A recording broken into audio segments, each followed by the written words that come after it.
आमदीद, आदाब, good morning, अस्सलाम वालेकुम। आप सबको हमारी तरफ से हो। प्रोग्राम आप देख रहे हैं इस वक्त सलाम जे के गुलिस्तान न्यूज़ का मॉर्निंग शो, और आज का मॉर्निंग शो लेकर आपका मेज़बान इशफा गौहर हाजिर खिदमत है। सामीन नाजरीन, आज कुछ बात श्रीनगर से शुरुआत करते हैं क्योंकि बड़ी खबर श्रीनगर से आ रही है। उसके बाद दिल्ली आपको लिए चलेंगे जहां पर आज एक के बाद एक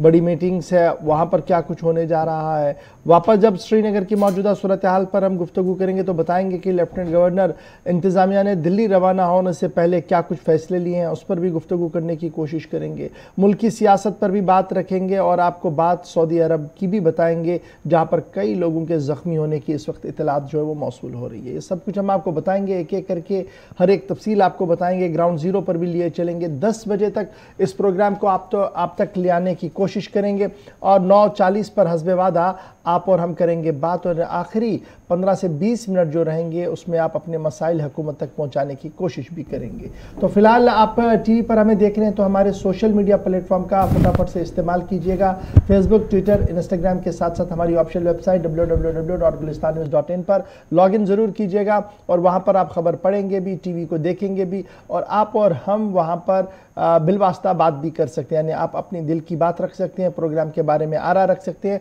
ताकि इन प्रोग्रामों को मज़ीद बेहतर और खूबसूरत बनाया जा सके। तो फिलहाल प्रोग्राम के फॉर्मेट के हिसाब से आपको मिलवाते चले कि दिल्ली स्टूडियो में इस वक्त मेरे साथ गौहर कुचे भी है। बहुत बहुत शुक्रिया गौहर हमारे साथ ज्वाइन करने के लिए। और हस्बे वादा ज़रा सबसे पहले बात करते हैं माजी की, क्योंकि माजी के जरोखों के अंदर आज के दिन की चंद अहम झलकियाँ क्या कुछ है। गौहर कुचे।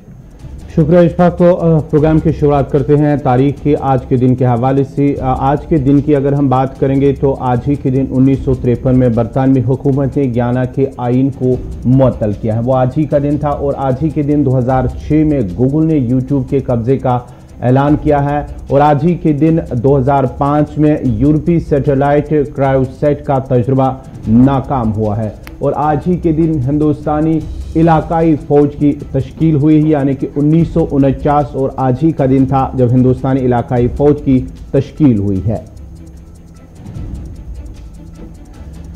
और आज ही के दिन 1874 में पहली बार आलमी यौम डाक मनाया गया है। और आज ही के दिन 1806 में सेल्स की लड़ाई में फ्रांसीसियों ने फारिस फौज को शिकस्त दी है। और आज ही के दिन 1976 में बॉम्बे और लंदन के दरमियान बैनुल-अक़वामी बराह रास्त डाइंग सर्विस शुरू हुई है। और आज ही के दिन 1701 में न्यू हेवन में बेल यूनिवर्सिटी का क़याम अमल में आया है, यानी कि वो आज ही का दिन था 9 अक्टूबर 1707 जब न्यू हेवन में येल यूनिवर्सिटी का क़याम अमल में आया है। चलिए जी, ये तो थी जनाब बात माजी की, लेकिन आज हाल और मुस्तकबिल की क्या कुछ खबर है वो भी आपको ज़रा बताने की कोशिश करते हैं। और फिलहाल बड़ी खबर श्रीनगर से सामने आ रही है क्योंकि श्रीनगर पुलिस की तरफ से ट्वीट किया गया है। और श्रीनगर पुलिस की तरफ से जो रात देर गए ट्वीट किया गया उसके हिसाब से शहर श्रीनगर के मैथन इलाके में फोर्सेज और मिलिटेंटों के बीच झड़प हुई है। ये खबर श्रीनगर पुलिस की तरफ से हम आपके सामने रखने हैं, जहां पर बाज़ाब्ता तौर पर एजेंसीज ने ट्वीट किया है, पुलिस ने ट्वीट किया और उस ट्वीट के दौरान उन्होंने इस बात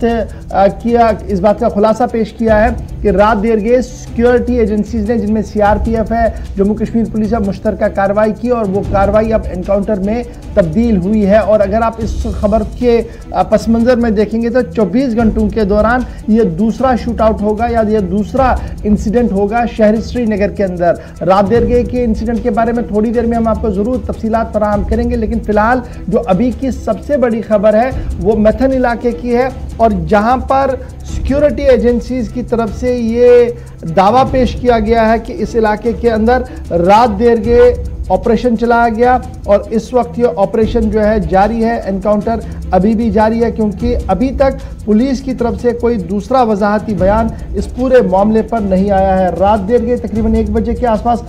ट्वीट जारी किया गया था, जिस ट्वीट के अंदर ये कहा गया था कि मिलिटेंटों के साथ मुख्तसर सी झड़प हुई और उसके बाद ये पूरा इलाका जो है कॉर्डन कर दिया गया। तकरीबन 1:15 बजे के आसपास पुलिस की तरफ से मैथन एरिया के अंदर जो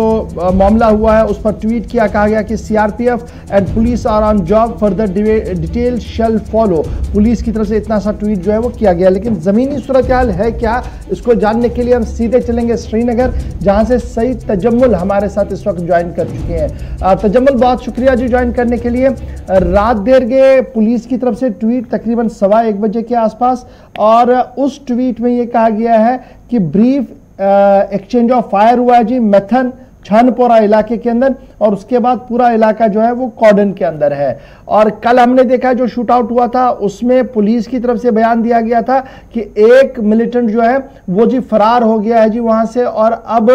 उसकी तलाश भी जारी है। तो क्या मैं अगर कल की लीड को आगे बढ़ाऊं तो उसके हिसाब से ये अभी कोऑर्डिनेट सर्च ऑपरेशन चलाया जा रहा है, या ये एक सेपरेट लीड है जिसको लेकर ऑपरेशन शुरू किया गया था?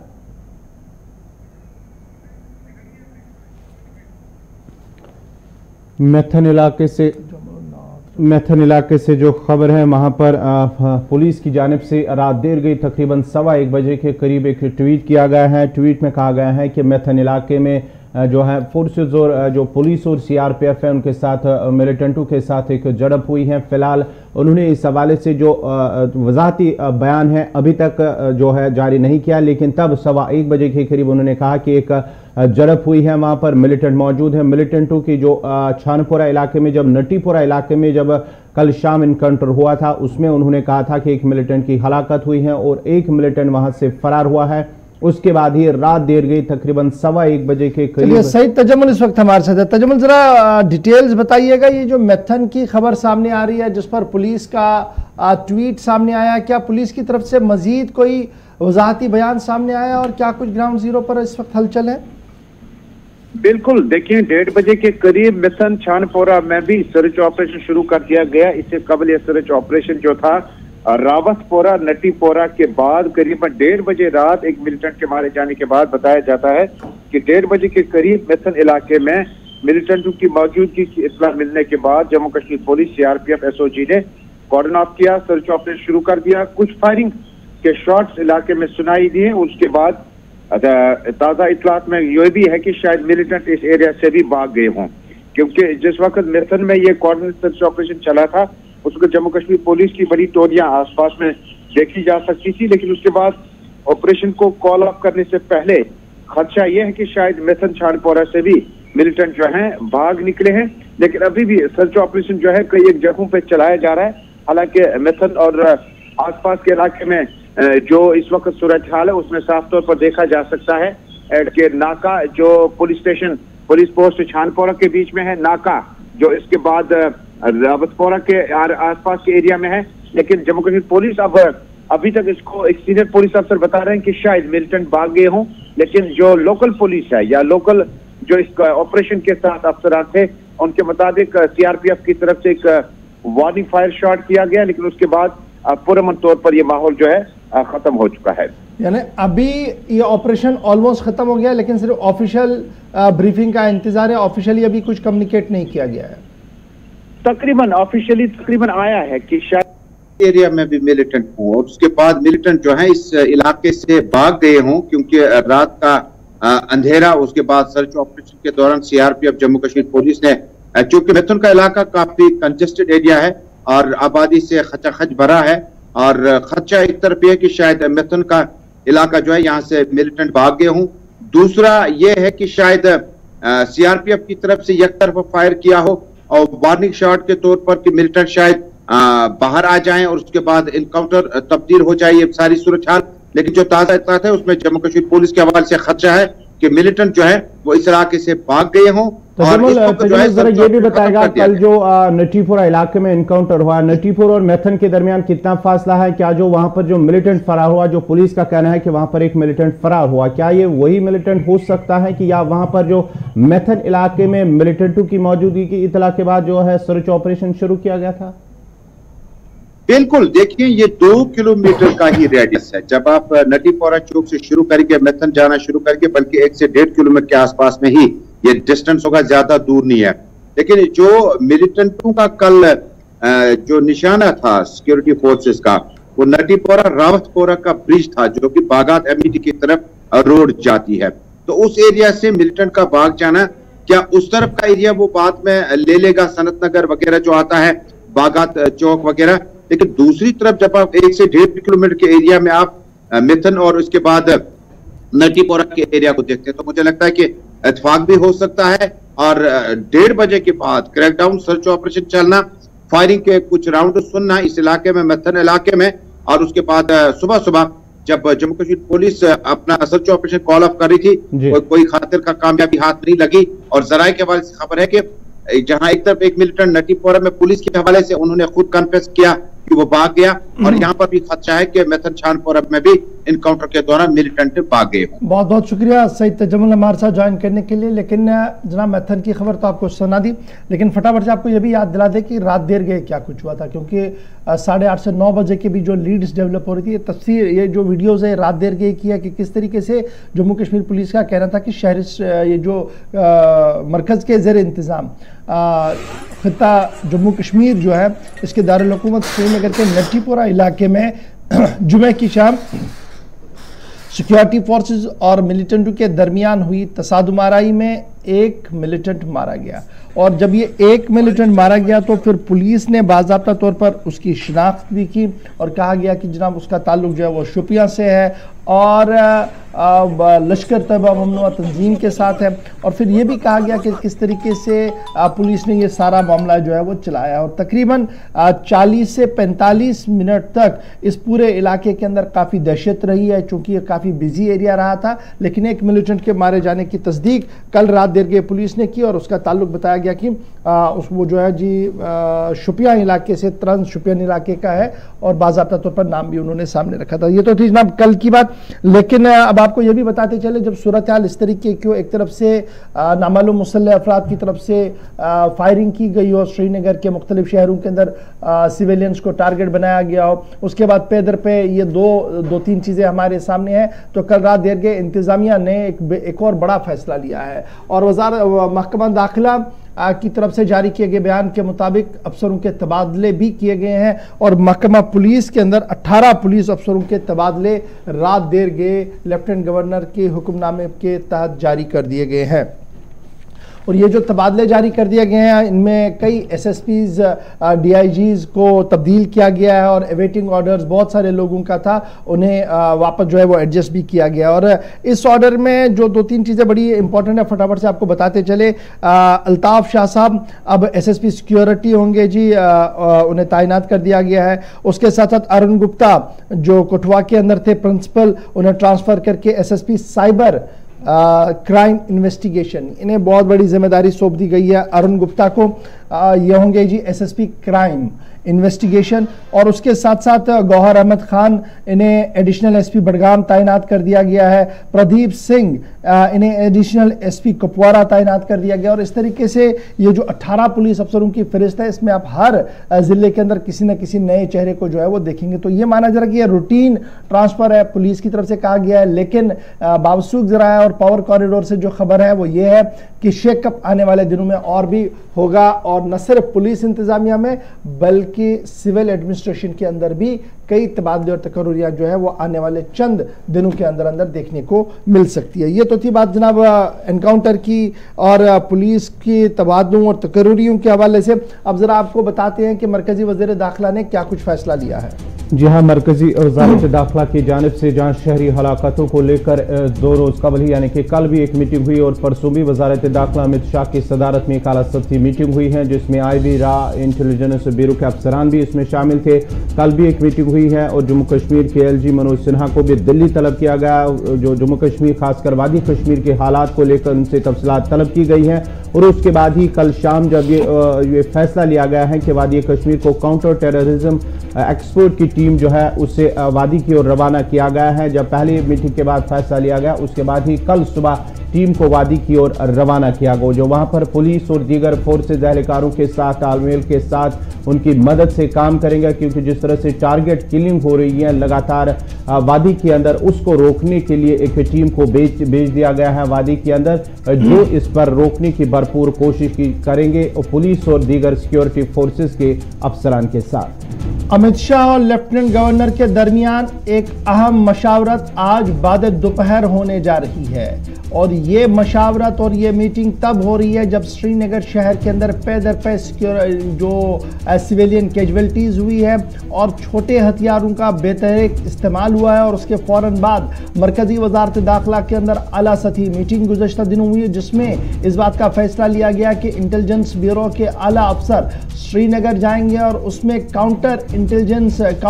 टेररिज्म के जो बड़े अफसर हैं वो श्रीनगर पहुंच चुके हैं और लगातार जम्मू कश्मीर पुलिस और दीगर एजेंसीज के साथ तालमेल बिठाकर काम करने की कोशिश की जा रही है। वहीं पर आज सबकी नजरें दाखिला वजारत पर रहेंगी क्योंकि मरकजी वजीर दाखिला अमित शाह आज लेफ्टिनेंट गवर्नर मनोज सिन्हा से शहरी श्रीनगर और स्पेशली जम्मू कश्मीर के हालिया टारगेट किलिंग के तनाजुर में वादी में सिक्योरिटी सूरत हाल पर बातचीत करेंगे और सरकारी ज़राया के मुताबिक 5 दिनों में कमोबेश 7 आम शहरियों की असला बरदारों के हाथों मारे जाने के बाद यह आला सतही मीटिंग दिल्ली के अंदर तलब की गई है और इस मीटिंग के अंदर लेफ्टिनेंट गवर्नर मनोज सिन्हा आज बाद दोपहर वहां पर मौजूद रहेंगे। माना जा रहा है कि 12 बजे के बाद का शेड्यूल मीटिंग का टाइम जो है वो दिया गया है जिसमें लेफ्टिनेंट गवर्नर मनोज सिन्हा मौजूद रहेंगे और वो ब्रीफ करेंगे क्या कुछ अरेंजमेंट्स किए गए हैं। आपको याद होगा कि जब ये किलिंग्स हुई तो उसके बाद मनोज सिन्हा का ट्वीट सामने आया था लेफ्टिनेंट गवर्नर साहब का। उन्होंने कहा था कि strong hand and iron hand का इस्तेमाल किया जाएगा। वजारत दाखिला का बयान भी इसी तरीके का था लेकिन अब हिकमत अमली क्या कुछ होगी और किस तरीके से आगे बढ़ा जाएगा इस हवाले से तैयारियों को जो है वो हतमी शक्ल जो है वो आज दी जाएगी और माना जा रहा है कि आज के इजलास में आने वाले दिनों की हिकमत अमली को तय किया जाएगा। अमित शाह ने पहले ही मरकजी वजारत दाखिला के कई ओहदेदारों को यह हुक्मनामा जारी किया है कि रियासत के अंदर हर मुमकिन मदद दी जाए रियासत की ताकि क़याम अमन को यकीनी बनाया जा सके। तो आज ये मीटिंग जो है वो होने जा रही है और इस मीटिंग पर हमारी गहरी नजर रहेगी। आपको पूरा हम अपडेट करेंगे कि क्या कुछ मनोज सिन्हा लेफ्टिनेंट गवर्नर और अमित शाह के दरमियान जो मुलाकात और मीटिंग होगी इसके बाद क्या कुछ ब्रीफ होगा, ऑफिशियली क्या कुछ कहा जाएगा और ज़राया जो पावर कॉरिडोर के हैं वो किस तरीके से इसको देखेंगे। तो फिलहाल आज के दिन बड़ा अहम है जी दिल्ली के एतबार से क्योंकि पैदर पे ये तीसरी मीटिंग होगी। एक मीटिंग अफगानिस्तान के सूरत हाल के हवाले से लेकर की गई थी कि जनाब जम्मू कश्मीर पर क्या कुछ इसका असर पड़ सकता है। दूसरी मीटिंग उसके बाद लेफ्टिनेंट गुज़श्ता दिनों अमित शाह साहब ने ली थी जिसमें कहा गया कि जनाब डेवलपमेंटल एस्पेक्ट को देखा गया और इंटरनल सिक्योरिटी को डिस्कस किया गया और ये तीसरी मीटिंग होगी शहरी हिलाकतों के बाद कि किस तरीके का माहौल है और क्या कुछ आगे करने की जरूरत है। अब इन सभी हिलाकतों के पीछे क्या कुछ चल रहा है और किस तरीके की सियासत है उस पर भी आज बातचीत जो है वो की जाएगी और हिकमत अमली को तरतीब देने की कोशिश की जाएगी। चलिए जी ये तो दिल्ली की बात है लेकिन जरा जब हम कश्मीरी पंडित माइग्रेंटों की बात करें तो खबर ये एक और भी सामने आ रही है कि शहरी इलाकों और माइनॉरिटी कम्युनिटी पर हमले के बाद मुख्तलिफ कैंपों में रह रहे कश्मीरी पंडित माइग्रेंट खौफजदा है और इन इलाकों के पेश नज़र कई लोगों ने एक बार फिर वादी छोड़कर जम्मू की ओर रुख किया है। जी हाँ, वादी कश्मीर के अंदर जहाँ गुज़िश्ता कई दिनों से जो टारगेट किलिंग हुई है जिसमें 5 के करीब जो कश्मीरी पंडित सिख और जो गैर रियासती बाशिंदे उसको देखते हुए जो पंडित बरादरी के लोग हैं मुख्तलिफ इलाके में रह रहे हैं चाहे साउथ कश्मीर, नॉर्थ कश्मीर और दीगर इलाकों में रह रहे हैं उनके अंदर खौफ एक बार फिर जो है वो खौफजदा हो गए और इसको पेश नज़र कई इलाकों से जो फैमिलीज़ हैं उन्होंने जम्मू की तरफ रुख करना शुरू कर दिया है और इस सिलसिले में अगरचे इंतज़ामिया या सियासी लीडरान की जानिब से उनसे अपील की गई है कि आप लोगों को डरने की ज़रूरत नहीं है कि हम आपके साथ हैं लेकिन कहीं ना कहीं वो डर की वजह से उन्होंने अपने इलाके को छोड़कर जम्मू की ओर रुख। जहां पर यह खबर आ रही है कि कुछ घर जो है और कुछ अफराद जो है वो जम्मू की ओर रुख कर चुके हैं वहीं पर इंतजामिया ने कश्मीरी पंडित माइग्रेंट एम्प्लॉयज़ को जो श्रीनगर के अंदर मौजूद है या वादी कश्मीर के मुख्तलिफ अजला के अंदर मौजूद है उन्हें कहा गया कि फ़िलहाल 2 हफ्तों के लिए वो ड्यूटियों पर ना आए। यानी अगर कोई टीचर है तो उसे कहा गया कि आप ऑनलाइन क्लास दें और अगर कोई और पेशे से वाबस्ता है तो उन्हें कहा गया कि फिलहाल आप सिक्योरिटी कैंप्स के अंदर ही रहिए, सिक्योरिटी जोन के अंदर रहिए और 2 हफ्तों तक जब तक कि सूरत हाल बेहतर होती है तब तक आप बाहर ना आए। लगभग हर एक महकमे की तरफ से इनफरादी तौर पर इस तरीके के ऑर्डर जो है वो जारी कर दिए गए। कुपवारा से लेकर बानिहाल तक इस तरीके के ऑर्डर जो है वो जारी कर दिए गए हैं और मुख्तलिफ महकमों के अंदर जो कश्मीरी माइग्रेंट्स थे या जो माइनॉरिटी के लोग थे उन्हें सेफ रहने के अहकाम जो है वो जारी कर दिए गए हैं। अब जब हम ये बात आपको बता रहे हैं तो सिक्योरिटी को भी काफी हाई अलर्ट पर कर दिया गया है। शहर श्रीनगर की सिक्योरिटी पहले ही बताया जा रहा है हाई अलर्ट पर थी, लेकिन जहां जहां पर कश्मीरी पंडित या सिख माइनॉरिटी कम्युनिटीज है या जहां पर ये रिहैबिलिटेशन कैंप्स हैं जहां पर ये रह रहे हैं तो वहां के आसपास सिक्योरिटी को डबल लेयर कर दिया गया है। सीआरपीएफ के साथ साथ जम्मू कश्मीर पुलिस की तैनाती और सीसीटीवी कैमराज को मुख्तलिफ जगहों पर जो है वो लगाया गया है। और नॉर्थ कश्मीर की जब हम बात के पहले हम जरा बताएंगे आपको शेखपुरा जो माइग्रेंट कॉलोनी है वहां से हमारे पास जो इतलात है कि कश्मीरी पंडित जो शेखपुरा बडगाम के अंदर रह रहे हैं और तकरीबन उनकी तादाद 290 फैमिलीज है माइनॉरिटी कम्युनिटीज के 290 लोग जो है वो वहां पर रह रहे हैं और कुछ लोगों ने वहां से हिजरत की है, वो वहां से चले गए हैं और जब ये मामला इंतजामिया की नोटिस में आया तो फौरन वो वहां पर पहुंचे, उन्होंने परस्यू उन्हें किया और उन्हें रोका और उसके बाद सिक्योरिटी कवर जो है वो वहां पर और ज्यादा बढ़ा दिया गया। इसके साथ साथ जब बारामूला की बात करेंगे जहां पर 145 के करीब फैमिलियां जो है वो रह रही है, दरियाए झेलम के किनारे पर ये ट्रांजिट कैंप बनाया गया है और 180 सरकारी एम्प्लॉयज वहां पर है, तो वहां पर भी डबल टायर सिक्योरिटी है। कल हमने अपने प्रोग्राम में आपको दिखाया कि किस तरीके की डबल टायर सिक्योरिटी वहां पर है। और इसके साथ साथ विस्सू कैंप हो या दीगर कैंप्स हो जहां पर ये कश्मीरी पंडित माइग्रेंट्स रह रहे हैं वहां पर इंतजामिया की तरफ से अरेंजमेंट्स इलॉबरेट किए गए हैं और शहरियों की तहफ़्फ़ुज़ को यकीनी बनाने के हवाले से हर मुमकिन कदम जो है वो उठाया जा रहा है। इधर सवाल दो तीन पैदा हो रहे हैं क्योंकि कल कुछ तंजीमों की तरफ से चीफ सेक्रेटरी साहब को एक खत लिखा गया जिसमें यह कहा गया कि देखिए मुलाजमीन को तहफ़्फ़ुज़ फराहम करना और उन जगहों पर जहां पर वो ड्यूटियों पर तैनात है शायद ये सरकार के हक में नहीं है, लेकिन इसके लिए एक बीच का रास्ता जो है वो निकाला जाए जब तक हालात भी बेहतर हो। शायद उसी का यह फैसला है कि फिलहाल 2 हफ्तों के लिए उन्हें कहा गया कि आप एक ही जगह पर रुकिए ताकि सूरत हाल पर काबू किया जा सके और उसके बाद वापस वो चले जाए। लेकिन एक अच्छी बात यह है कि मुख्तलिफ मजहबी तंजीमों ने कल जुमा की नमाज के फौरन बाद भी इस बात का इशारा दिया है कि वो आज भी मजहबी भाईचारे और रवादारी के हक में और किसी भी तरीके से उन कुव्वतों को कामयाब नहीं होने देंगे जो जम्मू कश्मीर के अंदर मजहब के नाम पर या जुबान या रंग नस्ल के नाम पर फसाद बपा करना चाहते हैं। और उनका मानना कि अक़लियतों के तहफ़्फ़ुज़ करना उनकी जिम्मेदारी है और इस जिम्मेदारी से वो दस्तबरदार नहीं हो सकते। तो ये कल मुख्तलिफ जगहों से इस तरीके की आवाज़ें जो है वो मस्जिदों और मीरानों से सुनने को आई है जो शायद एक मस्बत पहल है और एक मस्बत सोच भी है और इसका असर भी मस्बत देखने को मिल सकता है। ये तो बात थी जनाब कश्मीरी पंडित माइग्रेंटों की, लेकिन बढ़ते आगे जरा बात लद्दाख की आपको बताते हैं क्योंकि लद्दाख इंतजामिया ने पुश्तैनी बाशिंदे की सनद इजरा करने के हवाले से हतमी फैसला कर दिया है और हतमी फैसले के अंदर जो बात उन्होंने रख दी है वो ये है कि अब लद्दाख एडमिनिस्ट्रेशन ने जो प्रोसीजर लिया है, जो रास्ता इख्तियार किया है रेजिडेंशियल सर्टिफिकेट जारी करने में, उसमें कहा गया कि किसी भी दूसरी रियासत के या दूसरी रियूटी के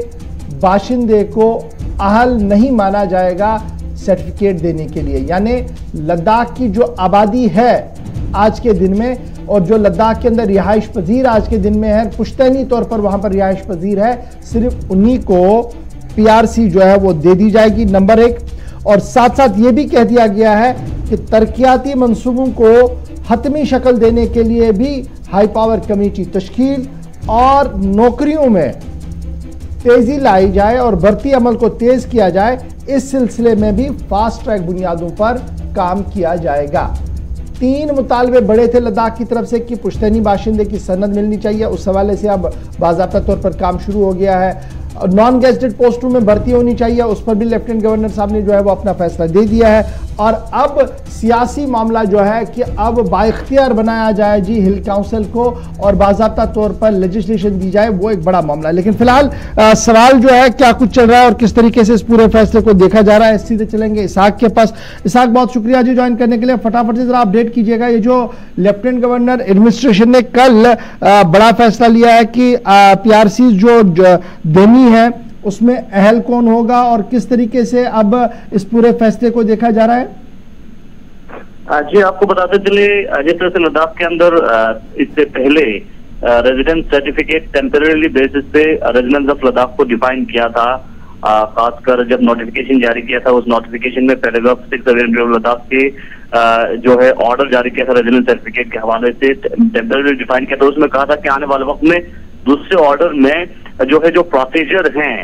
रेजिडेंस ऑफ लद्दाख के लिए वो डिफाइन किया जाएगा। तो अब लद्दाख एडमिनिस्ट्रेशन ने प्रोसीजर डिफाइन किया है कि किस बेसिस पे और कैसे लद्दाखियों को रेजिडेंस सर्टिफिकेट प्रोवाइड किया जाएगा। तो अब तो ये जो ऑर्डर आया है, खासकर नॉन गेजेटेड पोस्ट, इसके फास्ट ट्रैक बेसिस पे इनकी रिक्रूटमेंट के लिए जो एलिजिबिलिटी क्या रहेगा और किस तरह से उनको बेस बनाया जाएगा। तो इससे पहले जब रेजिडेंस ऑफ लद्दाख के सर्टिफिकेट को डिफाइन किया था टेम्परेरी, उसमें कहा गया था कि लद्दाख से बाहर के किसी भी लोगों को रेजिडेंस सर्टिफिकेट नहीं दिया जाएगा। तो उसी तरह से अब डिफाइन किया है कि अब जो है लद्दाख के अंदर जितने भी लोग हैं वो लोग जिनके पास ऑलरेडी पीआरसी प्रोसेस करते हैं और उनके बच्चे, और उसके साथ साथ कैटेगरी ऑफ पर्सन और उनके बच्चे, उनको पीआरसी को आधार बना के रिक्रूटमेंट प्रोसेस जो है वो शुरू किया जाएगा और जो है रेजिडेंस सर्टिफिकेट उन्हीं को दिया जाएगा। तो इसके लिए अब बाज़ाबिता तहसीलदार जो हैं वो कॉम्पिटेंट अथॉरिटी रहेगा और डिस्ट्रिक्ट मैजिस्ट्रेट रहेगा। तो अब जो है वजाहतन और नोटिफिकेशन जारी करके बताया कि अब लद्दाख से बाहर के किसी भी लोगों को लद्दाख के अंदर रेजिडेंस सर्टिफिकेट नहीं मिलेगा। यानी रेजिडेंस सर्टिफिकेट उन्हीं को मिलेगा जो लद्दाखी है। और उस पर एक चीज वाज़ेह हो जाता है कि अब जो रिजर्वेशन ऑफ जॉब है वो कहीं न कहीं लद्दाखियों को ही जो है वो रहने जा रहे हैं लद्दाख के अंदर जितने भी लोग। यानी कुल मिलाकर हम इसको मोटा मोटा इस तरीके से देखेंगे कि जो लगातार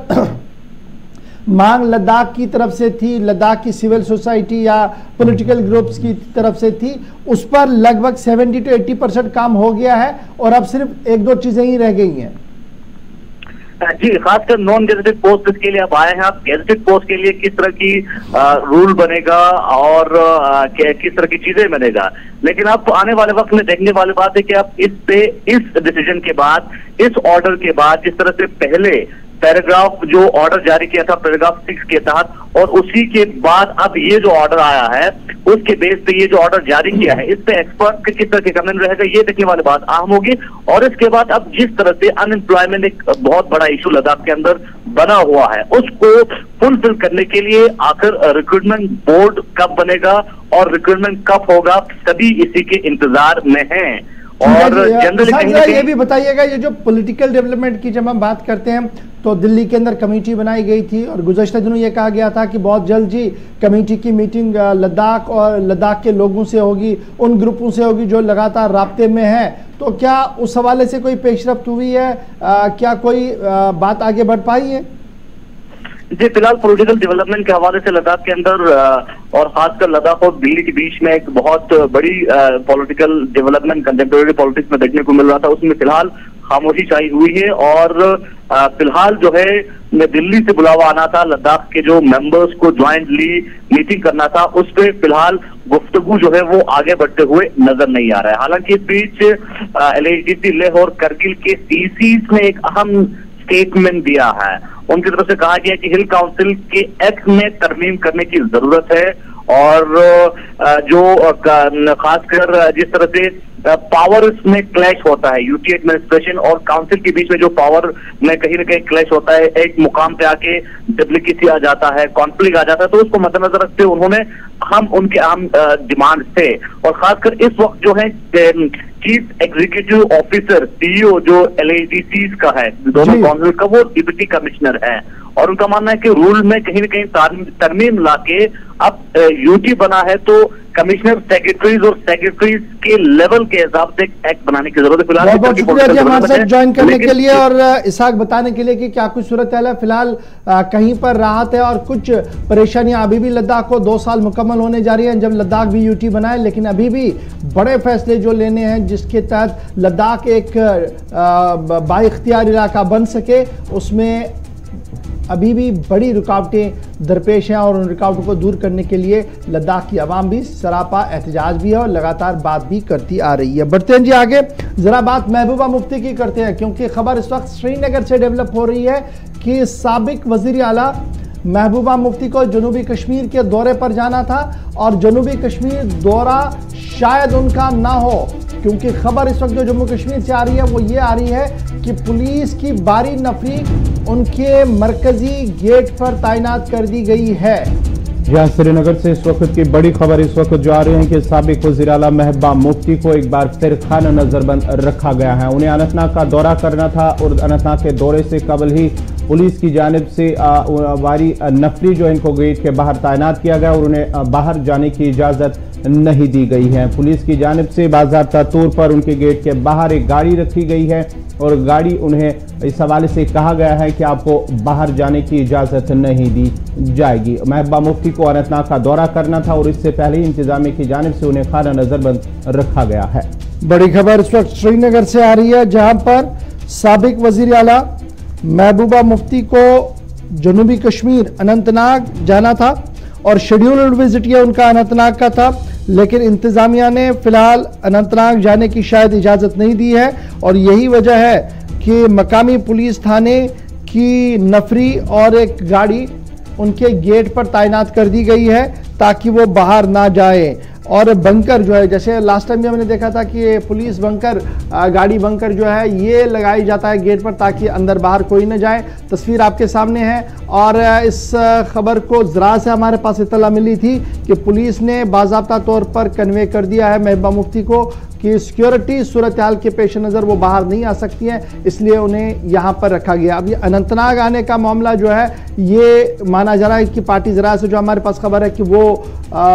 शेड्यूल्ड विजिट था जी, और यहाँ पर यह भी माना जा रहा है कि जिस तरीके के गुज़श्ता कई दिनों से सूरत हाल जनूबी कश्मीर के अंदर बनी हुई है उसको देखने के लिए और वर्कर से मीटिंग के लिए महबूबा मुफ्ती ने जनूबी कश्मीर जाना था, लेकिन फिलहाल बड़ी खबर ये कि उन्हें एक बार फिर खाना नजरबंद रखा गया है। जम्मू कश्मीर की साबिक वज़ीर आला जनूबी कश्मीर नहीं जाएंगी, शायद अभी तक इस तरीके के हालात बने हुए हैं। छोटे से ब्रेक के लिए रुक रहे हैं, ब्रेक के उस पार आएंगे तो बताएंगे कि एलजी इंतजामिया ने सड़कों की मरम्मत के लिए क्या फैसला लिया है और क्या यह फैसला ज़मीनी सूरत हाल पर बेहतर हो सकता है। छोटे से ब्रेक के बाद।